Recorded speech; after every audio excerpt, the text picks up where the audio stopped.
Bwana Yesu asifiwe. Siku ya leo ninatamani kuzungumza na wapendwa wenzangu ambao kwa nyakati tofauti sana tunapitia katika changamoto mbalimbali. Kwa kadri ambavyo changamoto yako unaifahamu, kwa kadri ambavyo matatizo yako unafahamu.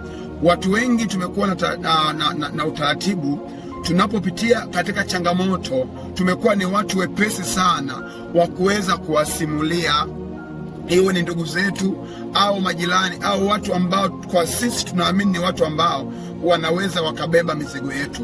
Tumekuwa ni watu hata kwenda kuzungumza mambo ya ndani ya familia. Utaona kuna mwanamke ambaye anapitia changamoto fulani ndani ya ndoa, na hiyo changamoto yake anaenda kuambia watu kwamba jamani, mimi ndani ya ndoa yangu ina changamoto 1, 2, 3. Labda mume wangu haachi fedha matumizi, labda kuna changamoto ambazo napitia ndani ya ndoa. Lakini au kuna changamoto mbalimbali ambazo watu tumekuwa tukizipitia, na tukiamini kwamba tukienda kuwashirikisha wale watu wetu wa karibu ambao tunaamini wao, tukiwaambia tumetoa mizigo, kumbe kupitia kuwapatia zile taarifa ambao sisi tunazo, kupitia kuwapatia changamoto ambao sisi tunazo, wao kama wao ndio wanafurahi.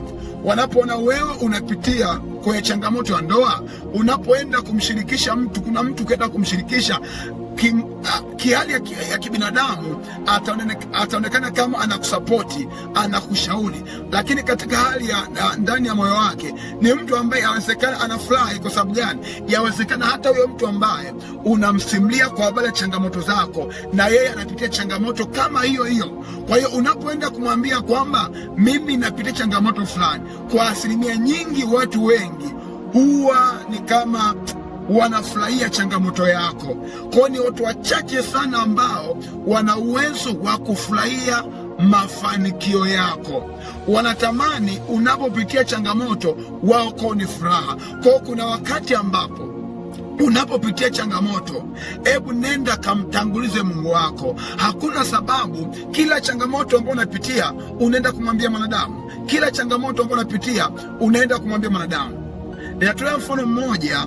Kuna binti moja, siku moja alikuwa anapitia changamoto fulani kwenye mahusiano kati ya yeye na mume wake. Akaenda kumwambia rafiki yake wa kike kwa habari ya changamoto za mahusiano anayopitia. Yule rafiki yake wa kike aliposimuliwa ile habari, yeye akaanza kuingia taratibu kwenye mahusiano ya yule mume wa yule dada ambaye inasemekana kwamba walikuwa na changamoto kwenye mahusiano.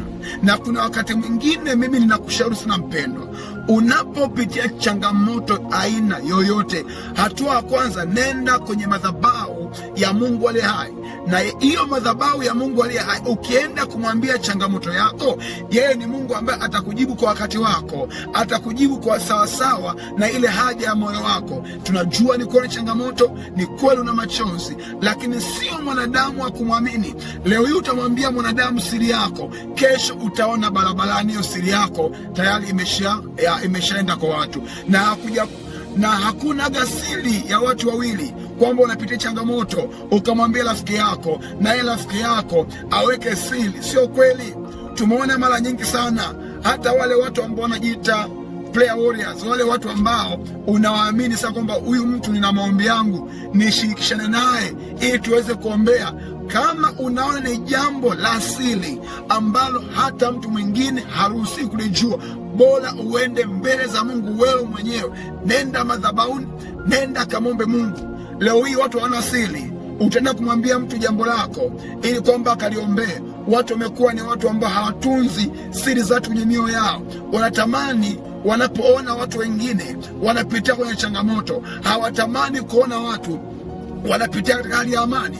Hawatamani watu waone wapate furaha. Leo hii unaweza ukaenda kumwambia mtu ya kwamba ninapitia changamoto kwenye uchumi, ataonekana kwamba anakushauri mambo mazuri kwa habari ya kutia moyo, lakini siku ukimwambia kwamba uchumi wako umeshasimama, huyo mtu atakuchukia kwamba huyu mtu bora angekuwa kule kule. Ninajua jioni leo unanielewa. Ninakusihi sana mtumishi wa Mungu, ninakusihi sana ewe unaonisikiliza siku ya leo. Watu wengi sana wameumizwa mara baada ya kuwashirikisha watu mambo ambayo wanapitia.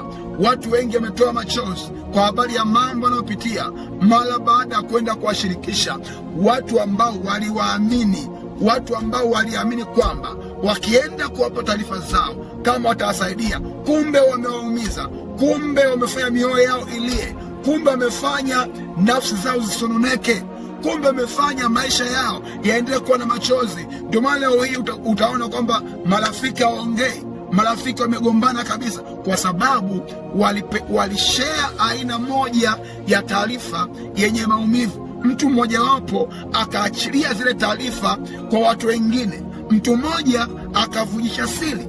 Mpendo katika Kristo, siku yao ninakuomba sana, kama una jambo lolote ndani ya maisha yako, hatua ya kwanza, nenda kwa Mungu aliye hai, na yeye atakusaidia, atakutia moyo, atakufuta machozi, atakusaidia kwenye kipindi ambacho unachopitia. Na yeye Mungu anaweza akatoa kila aina ya maumivu ambayo unaopitia kwenye maisha yako. Tumeona ni wengi ambao walipitia maumivu na yeye Mungu akawasaidia. Tumeona watu wengi ambao kuna changamoto ambao walipitia wakaenda kwenye madhabahu ya Mungu aliye hai, na yeye Mungu akawasaidia. Hata mimi nimejifunza jambo, siwezi kumtegemea mwanadamu katika kwenda kupeleka shida zangu, lakini mara mia niende kwa Mungu aliye hai, na yeye aweze kunisaidia, na yeye aweze kutenda jambo kwa ajili yangu, na yeye aweze kufanyika msaada kwenye maisha yangu, na yeye afanyike kwa chemchemu ya baraka kwenye maisha yangu. Haya ni maombi yangu kwako. Kama kuna changamoto unazopitia, kamwambie Mungu na yeye atakutia nguvu. Amen.